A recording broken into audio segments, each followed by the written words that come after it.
Inilah kesedihan kaum muslimin. Hampir 800 tahun habis, hancur, tidak tersisa. Apakah Indonesia akan terjadi seperti ini? Bagaimana anak-anak cucu kita? Sekarang saja kita bisa melihat agama mau disingkirkan dari Indonesia. Pendidikan agama Islam mau dihapus. Saya masih ingat apa yang diungkapkan oleh Muhammad Abduh.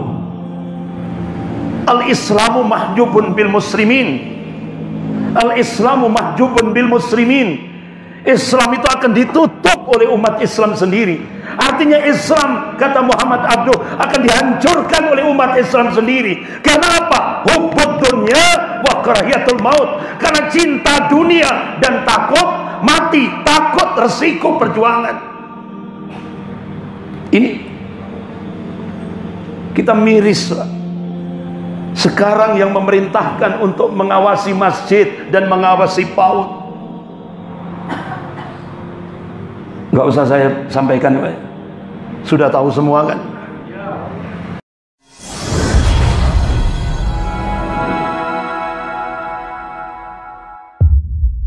Istiqomah dalam memperjuangkan syariahnya, dalam menegakkan sunnah-sunnahnya sebagaimana pemahaman para salafus saleh.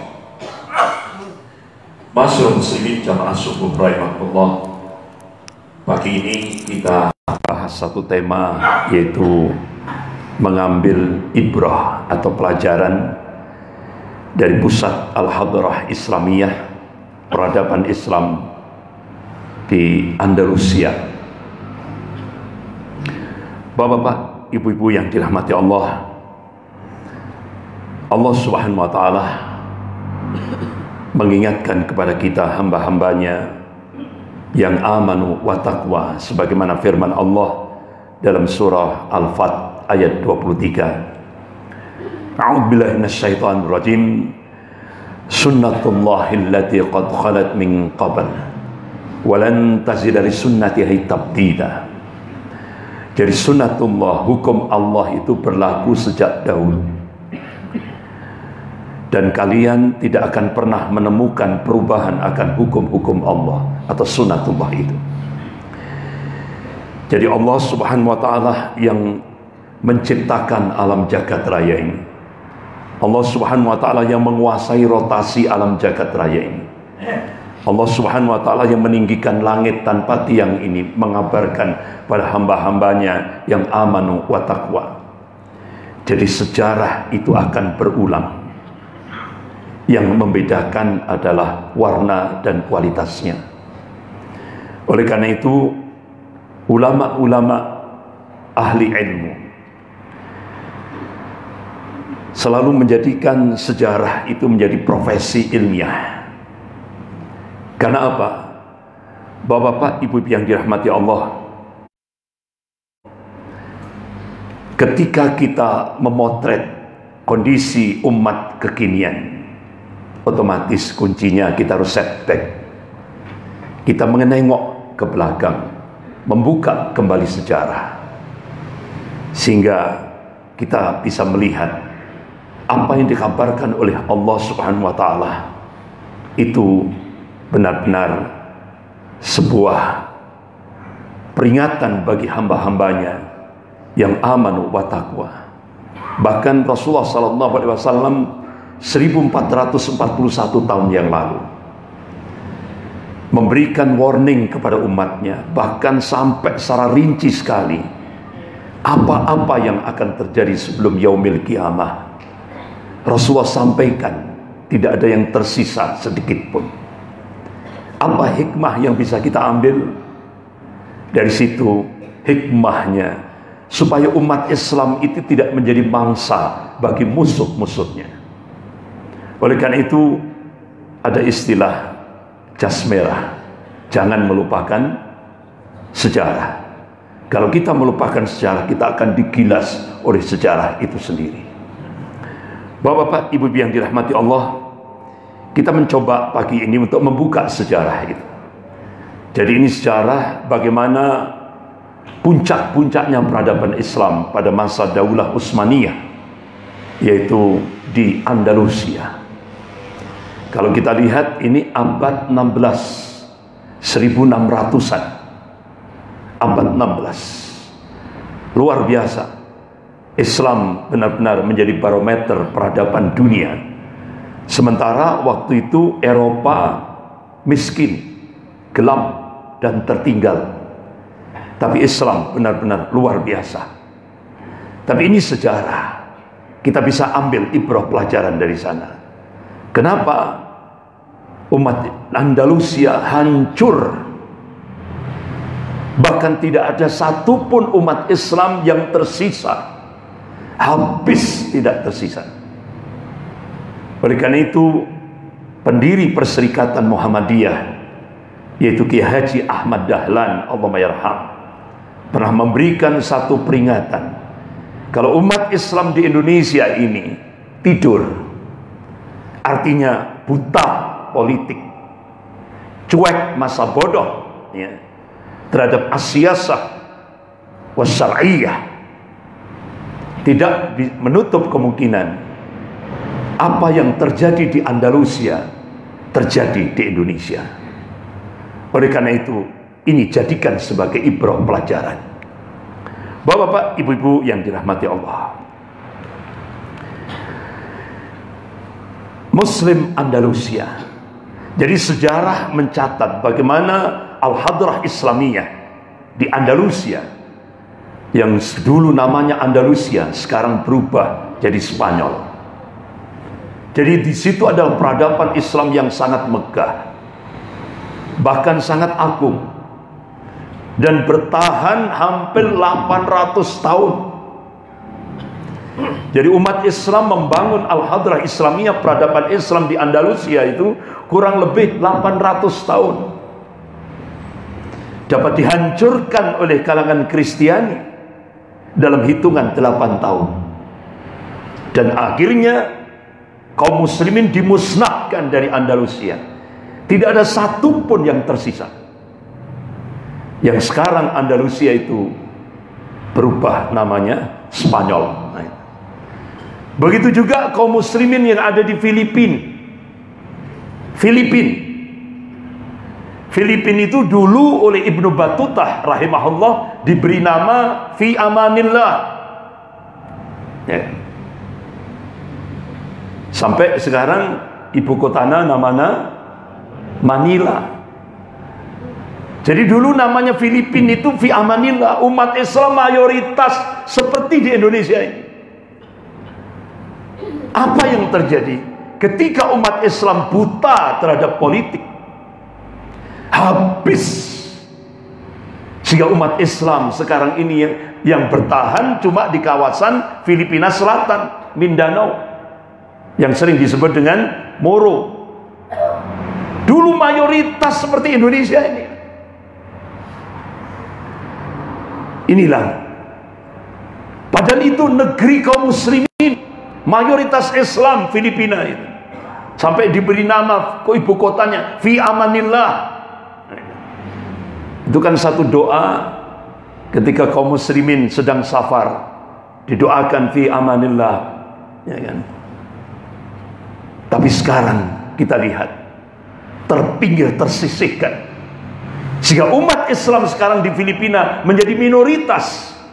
Mungkin hanya 15%. Dulu 100%. Begitu juga di Indonesia. Di Indonesia pasca kemerdekaan 95%. Sekarang umat Islam di Indonesia tinggal 79%. Pertanyaannya, 50 tahun lagi, 100 tahun lagi, wallahu a'lam. Inilah kita bisa ambil ibrah pelajaran Andalusia.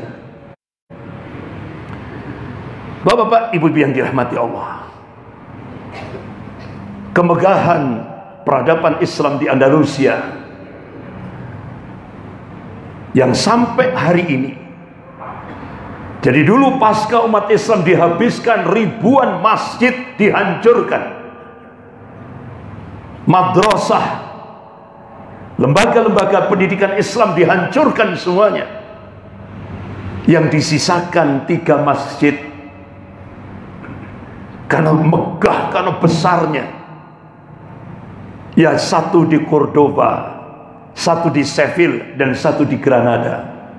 Sampai hari ini masjid yang megah itu masih bertengger, masih ada di Spanyol.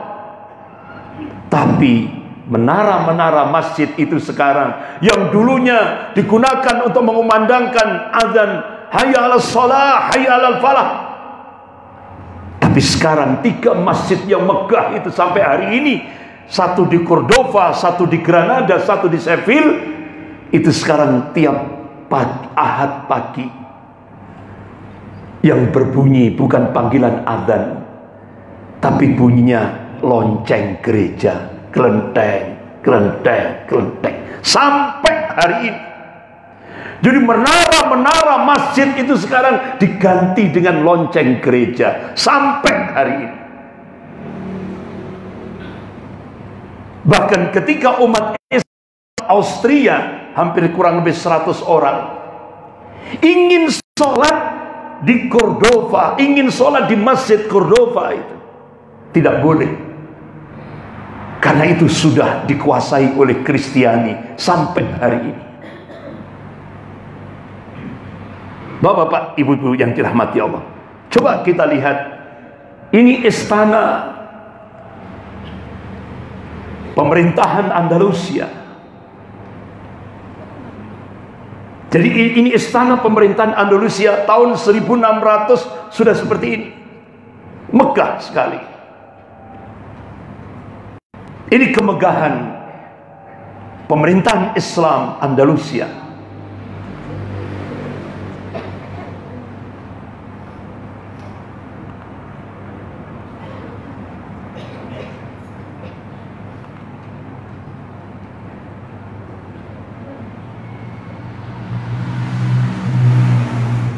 Cordova Mosque, Masjid Cordova. Bapak-bapak, ibu yang dirahmati Allah, kemegahan masjid yang ada di Cordova, tapi sekarang tinggal nama. Jadi sekarang masjid yang terbesar di Cordova ini sudah dikuasai oleh kalangan Kristiani sampai hari ini. Umat Islam tidak bisa menggunakan lagi untuk sholat. Jadi lonceng, menara-menara yang tinggi itu sekarang diisi dengan lonceng gereja. Bapak-bapak, ibu yang dirahmati Allah, coba kita lihat, ini masjid Andalusia di Cordova. Ornamen-ornamennya ada lafaz la ilaha illallah.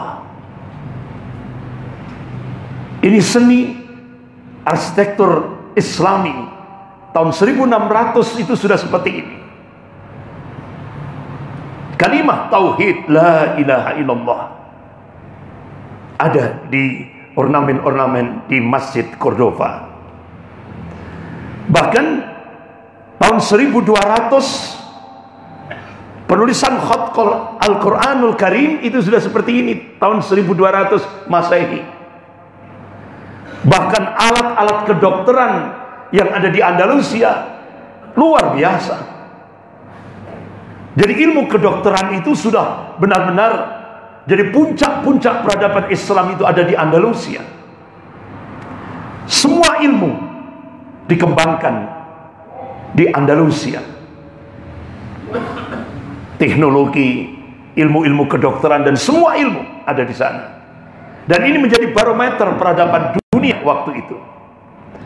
Bapak-bapak, ibu-ibu yang dirahmati Allah, pertanyaannya, apa sih faktor penyebab kehancuran Al-Hadrah Islamiyah, peradaban Islam di Andalusia?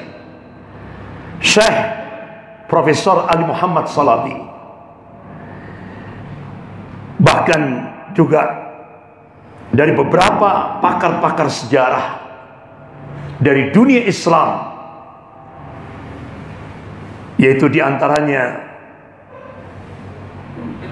Imadnuddin dan beberapa pakar-pakar sejarah yang lain, mencoba memotret apa sih faktor penyebab kehancuran peradaban Islam di Andalusia, padahal dibangun 800 tahun.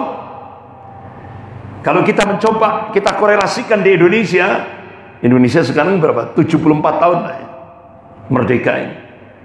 Indonesia 74 tahun.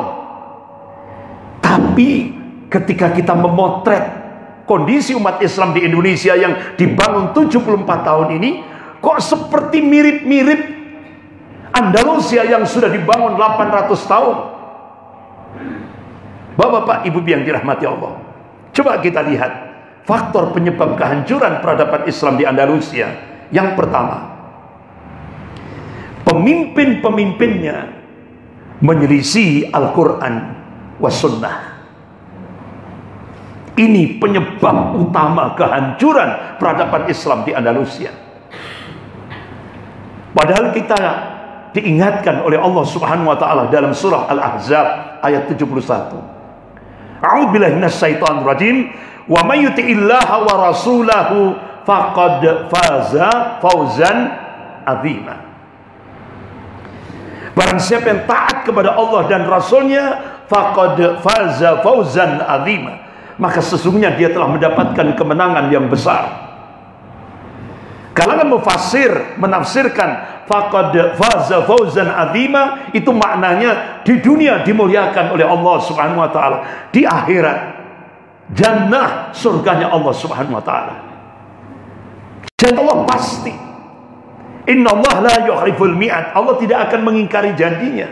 La tabdila li kalimatillah, tidak ada perubahan akan kalimah-kalimah Allah.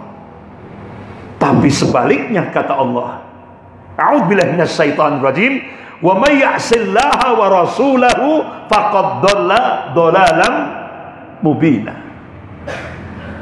Barang siapa yang menyelisihi Allah dan Rasulnya, maka kata Allah dia telah sesat dan berada dalam kesesatan yang nyata. Bahkan Rasulullah sallallahu alaihi wasallam menegaskan, qala Rasulullah sallallahu alaihi wasallam, wa ju'ilat dhillatu was-sagharu 'ala man khalafa amri. Barang siapa yang menyelisihi aku, kata Rasulullah, maka kata Rasulullah, Allah akan hinakan, Allah akan rendahkan dia. Jadi kalau kita menyelisihi Rasulullah sallallahu alaihi wasallam, kita akan direndahkan oleh Allah Subhanahu wa taala. Kita akan diperhinakan oleh Allah Subhanahu wa taala. Masyaallah muslimin, jamaah subuh rahimakumullah. Inilah yang menyebabkan, salah satu faktor yang pertama yang menyebabkan kehancuran peradaban Islam di Andalusia. Kemudian yang kedua, faktor yang kedua, saya kira kalau untuk faktor yang pertama ini di Indonesia masuk enggak kira-kira? Masuk. Tidak hanya menyelisih, Pak, malah mengolok-olok. Jadi di Indonesia ini tidak hanya menyelisihi, malah melecehkan Allah dan Rasulnya. Ini di Indonesia. Ini fakta, Pak. Jadi di Indonesia itu kalau sekarang ini, kalau ada orang melecehkan Allah, melecehkan Rasulullah sallallahu alaihi wasallam, melecehkan Al-Quran, melecehkan Islam, melecehkan ulama, ditangkap apa enggak? Tidak ditangkap. Tapi di Indonesia sekarang ini kalau ada orang melecehkan pejabat, ditangkap apa enggak? Langsung ditangkap, kena hukum pidana. Ini sekarang Indonesia, potret Indonesia kekinian, zaman now. Beda kalau di Malaysia. Di Malaysia, Pak, ada orang melecehkan Rasulullah sallallahu alaihi wasallam, langsung ditangkap 10 tahun penjara. Malaysia. Brunei Darussalam, kalau ada orang melecehkan Rasulullah sallallahu alaihi wasallam, hukumannya mati, Pak. Itu di Brunei Darussalam. Tapi di Indonesia sekarang, astagfirullah, sampai hari ini yang melecehkan Allah, yang melecehkan Rasulullah sallallahu alaihi wasallam, yang melecehkan Al-Quran, yang melecehkan Islam, tenang-tenang saja, Pak. Bahkan dimulia-muliakan.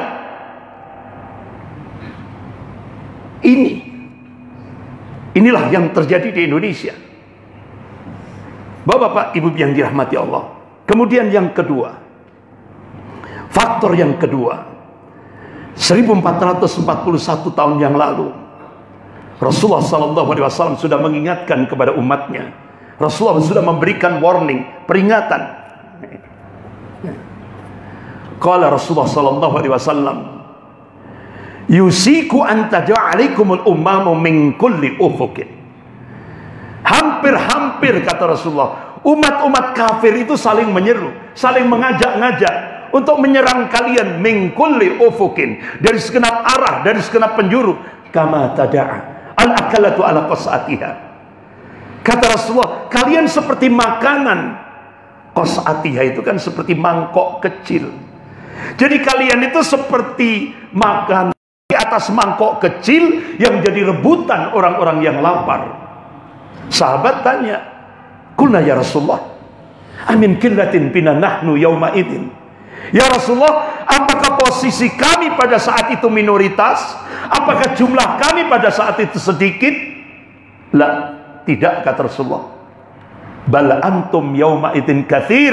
Kalian mayoritas, jumlahmu banyak. Walakinnakum kutsa'un ka kutsa'itaib. Tapi kualitasmu seperti buih.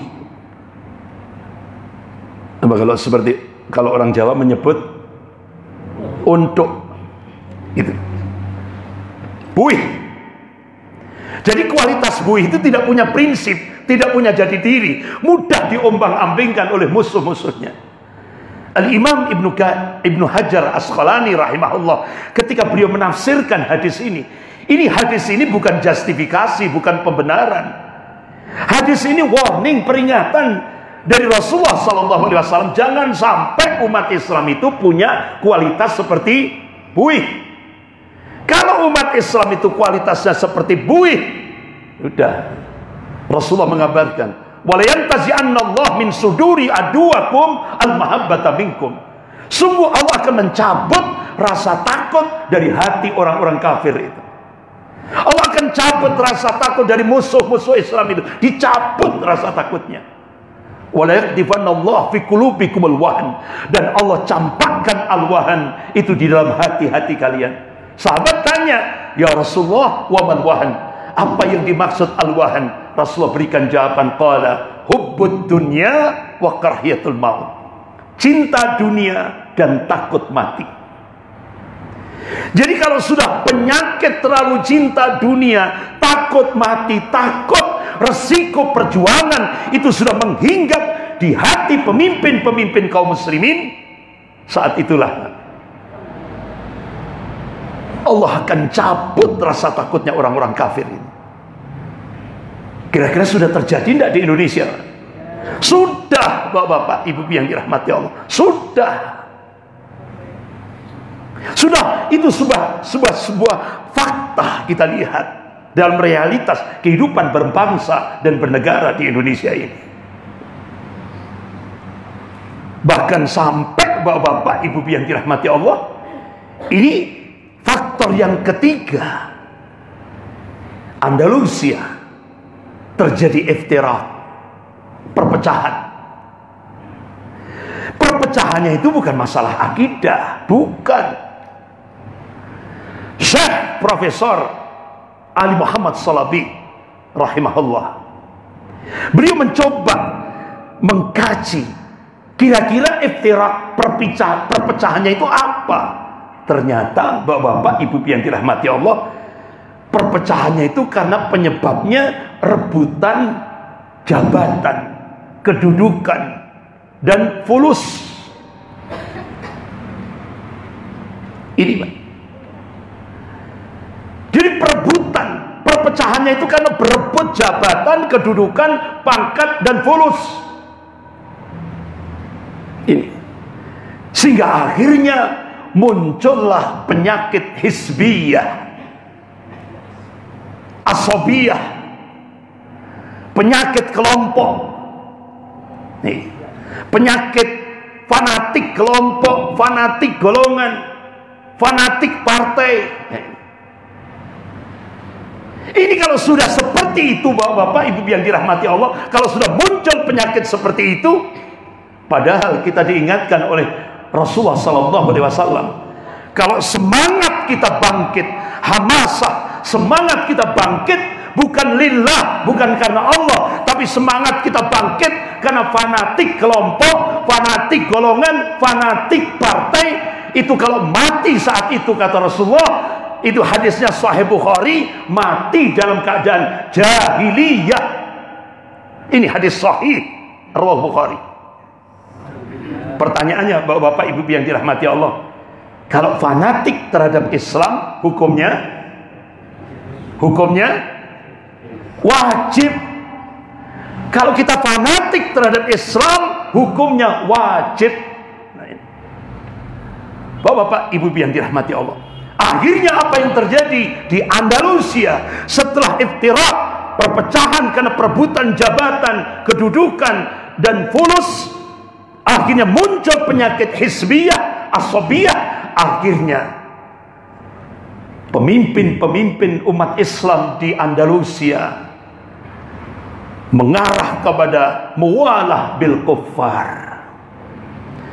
Jadi pemimpin-pemimpin umat Islam di Andalusia minta bantuan kepada orang-orang kafir untuk menghancurkan saudaranya sesama Muslim. Ini yang terjadi di Andalusia. Kira-kira sudah terjadi tidak di Indonesia? Sudah, Pak. Jadi dia memberikan wala, dia minta bantuan orang-orang kafir untuk menghancurkan saudaranya sendiri sesama Muslim, demi jabatan, demi fulus. Ini tiga-tiganya sudah terjadi di Indonesia. Ini Bapak Ibu yang dirahmati Allah. Oleh karena itu Andalusia ini patut kita jadikan ibrah pelajaran, sehingga akhirnya apa yang terjadi di Andalusia, Sultan Ma'mun dari Toledo dan dinasti Nasrid, mereka mendapatkan kekuasaan dengan meminta bantuan kekuatan Kristiani untuk menghancurkan kekuatan Muslim yang lainnya. Jadi kalau di Indonesia ini, ya, minta bantuan 9 naga, ya kan, untuk menghancurkan saudaranya sendiri. Kenapa di Indonesia ini, Bapak Ibu yang dirahmati Allah, ini ketika tokoh-tokoh ulama diundang di asrama haji Pondok Gede Jakarta, itu alhamdulillah waktu itu saya juga hadir. Saya mendengarkan sendiri ucapan dari Ketua MPR Pak Zulkifli Hasan.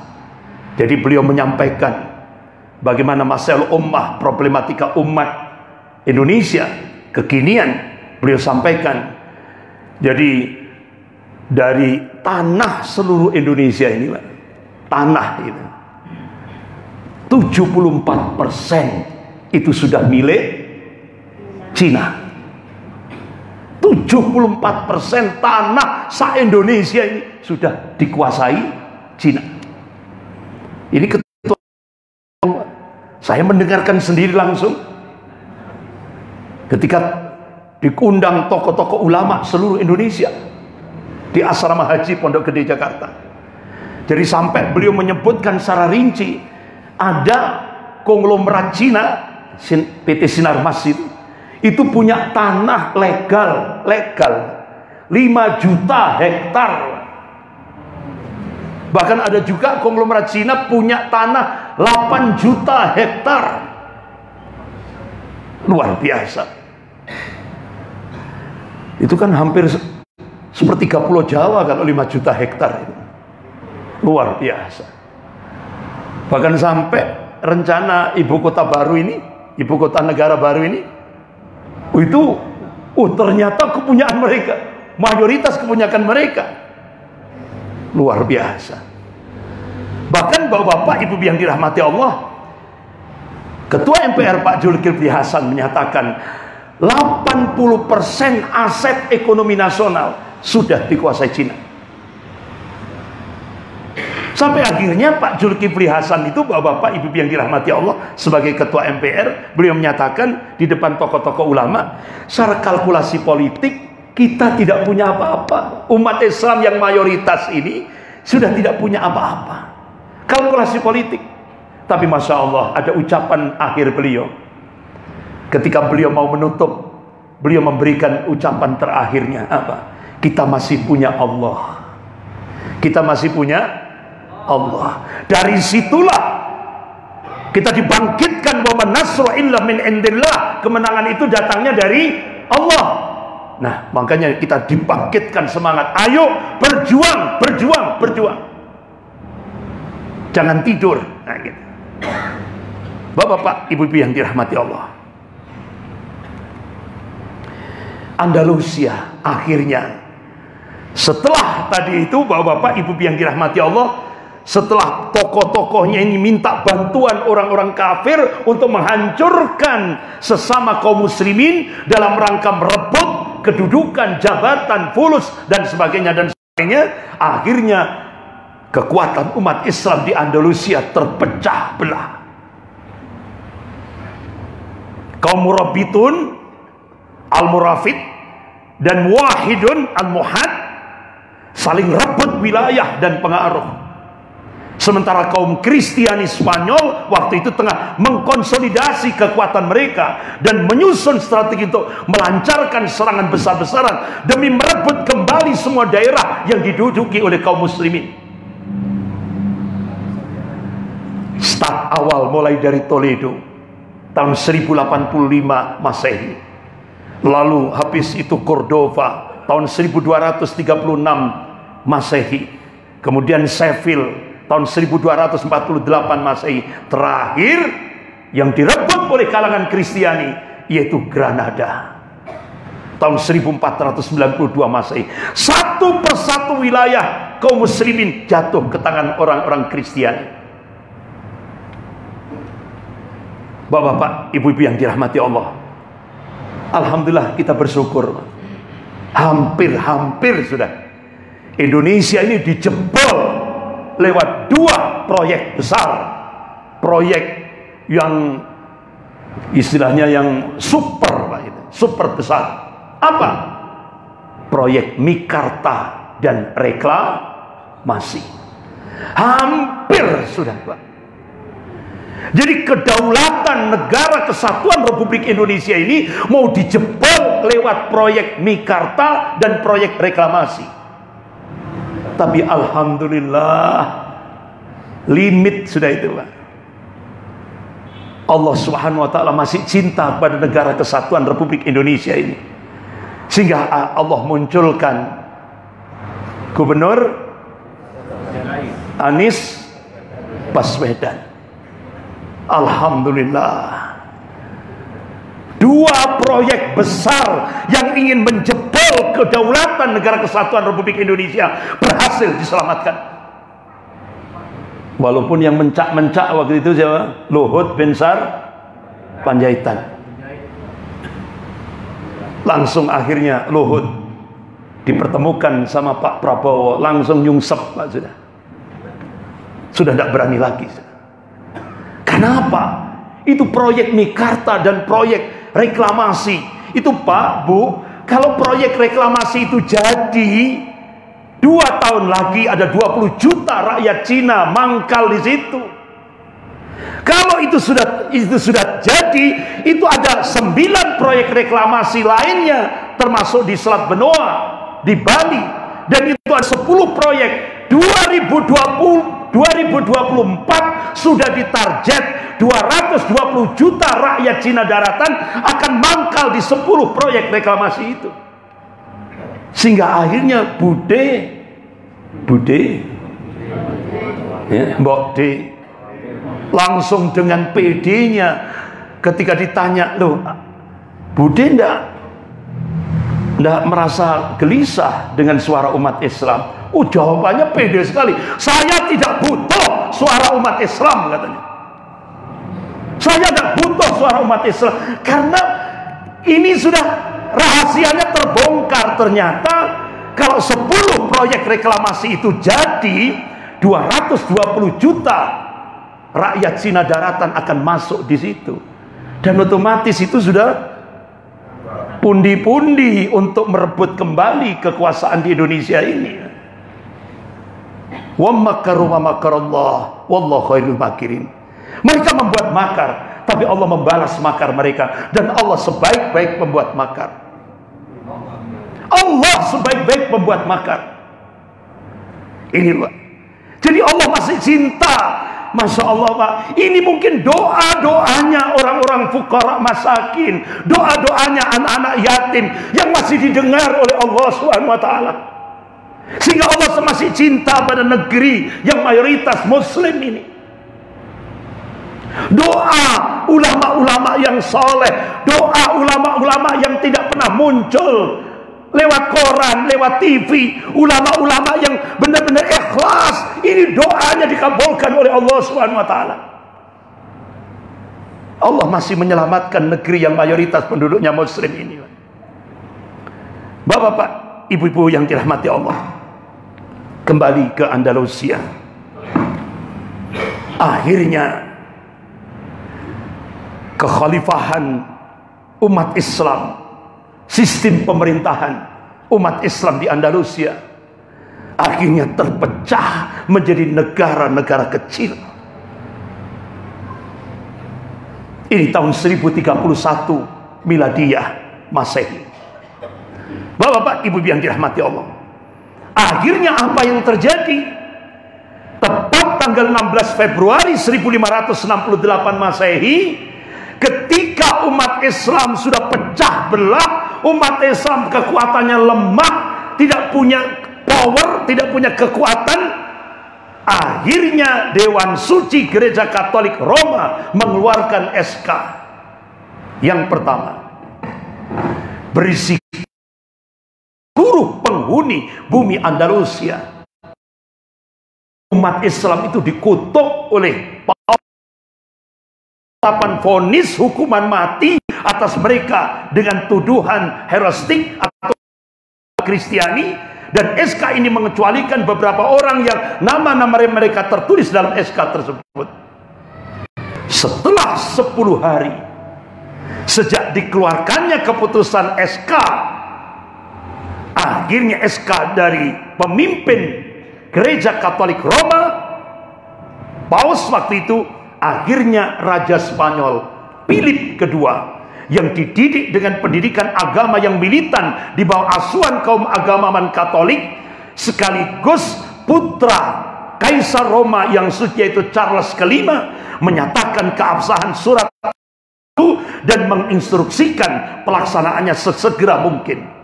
Maka sesuai dengan riwayat sejarawan Lecky, jutaan kaum laki-laki, perempuan dan anak-anak pun diseret ke guillotine. Guillotine itu alat pemenggal kepala. Jadi waktu itu ada dua opsi Pak, yang diberikan pada umat Islam di Andalusia, yang jumlahnya hampir 8 juta itu. Opsi pertama murtad, opsi kedua mati.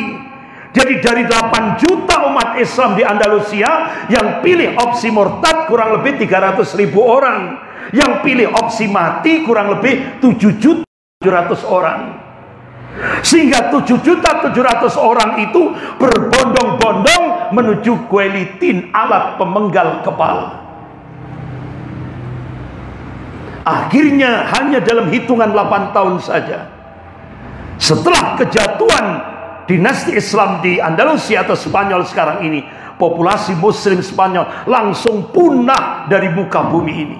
8 juta umat Islam dihabisi dalam tempo 8 tahun tanpa menyisakan seorang pun yang menyandang predikat cara dalam bahasa Arab. Habis, tidak tersisa.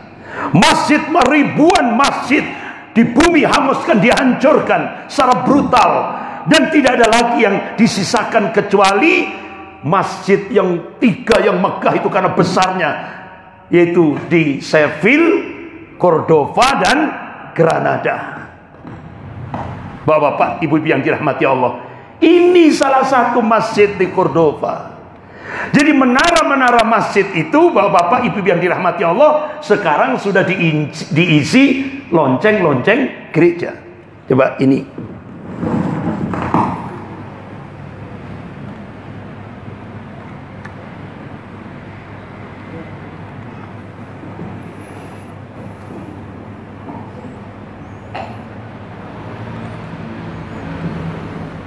Menara ini akan tetap berdiri ribuan tahun lagi, mengingatkan generasi masa depan akan kejayaan Islam di Spanyol. 230 kaki yang pertama adalah dan 82 kaki sisanya adalah tambahan dibangun pada tahun 1568. Saat ini, dari puncak menara kita bisa setiap sore. Menurut tradisi, bahkan di masjid, hanya suara manusia.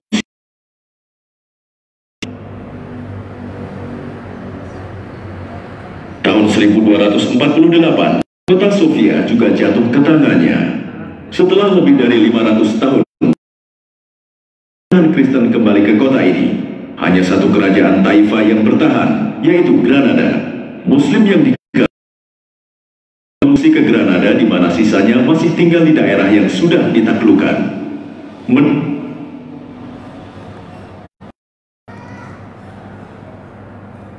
Bapak-bapak, ibu-ibu yang dirahmati Allah,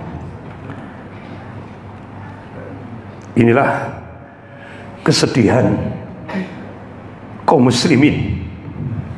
Hampir 800 tahun habis, hancur, tidak tersisa.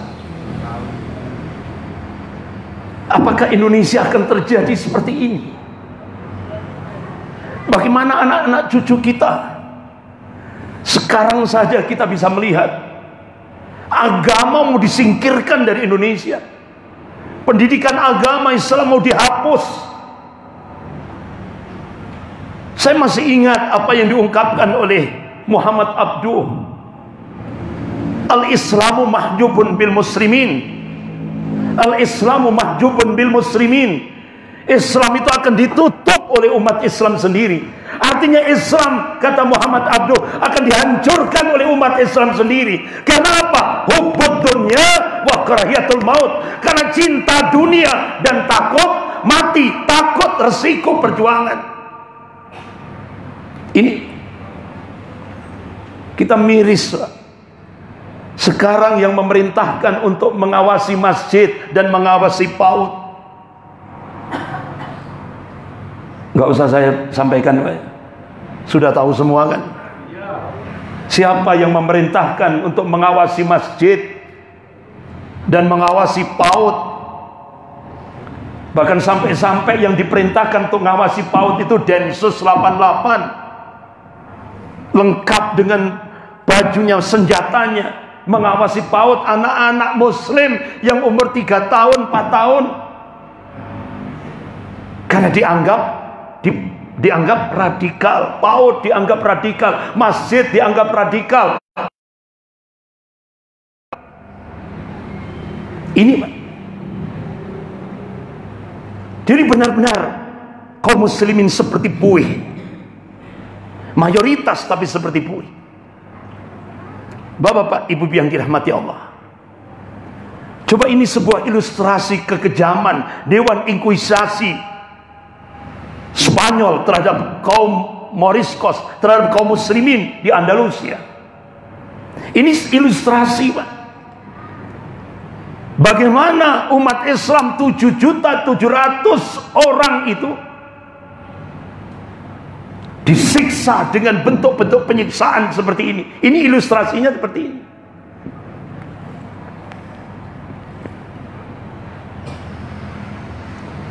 Jadi bapak-bapak, ibu yang dirahmati Allah, bahkan sampai yang 300.000 umat Islam yang pilih opsi murtad itu langsung diusir. Karena apa? Ternyata yang 300.000 yang pilih opsi murtad itu di rumahnya masih melaksanakan sholat 5 waktu. Akhirnya diusir dari Andalusia, tidak tersisa satupun umat Islam. Jadi sekarang ini cicit-cicitnya, keturunan umat Islam Andalusia masih ada. Di mana? Di kawasan Tunisia, dan Maroko. Ini Pak, Bapak-bapak, Ibu-ibu yang dirahmati Allah, Robert Ahib dalam bukunya Inquisition memuat foto-foto dan lukisan-lukisan yang sangat mengerikan tentang kejahatan Dewan Gereja Roma, Dewan kejahatan Inkuisisi yang dilakukan tokoh-tokoh gereja Roma Vatikan ketika itu. Dia paparkan lebih dari 50 jenis dan model alat-alat siksaan yang sangat brutal, seperti pembakaran hidup-hidup, pencungkilan mata, gergaji yang membelah tubuh kaum muslimin. Jadi dibelah, digergaji tubuhnya, pemotongan, dipotong lidahnya, dan alat-alat penghancur kepala, bahkan pengebor vagina, dan berbagai alat dan model siksaan lain yang sangat brutal. Ironisnya lagi, sekitar 85% korban penyiksaan dan pembunuhan adalah kaum wanita. Antara tahun 1450 Masehi sampai 1800 Masehi, ini diperkirakan antara 2 sampai 4 juta kaum muslimah dibakar hidup-hidup di dataran Katolik maupun Protestan Eropa. Gara-gara kekejaman para tokoh gereja ini, muncullah apa yang di Eropa dikenal sebagai sikap anti pemuka agama atau anti-clericalism.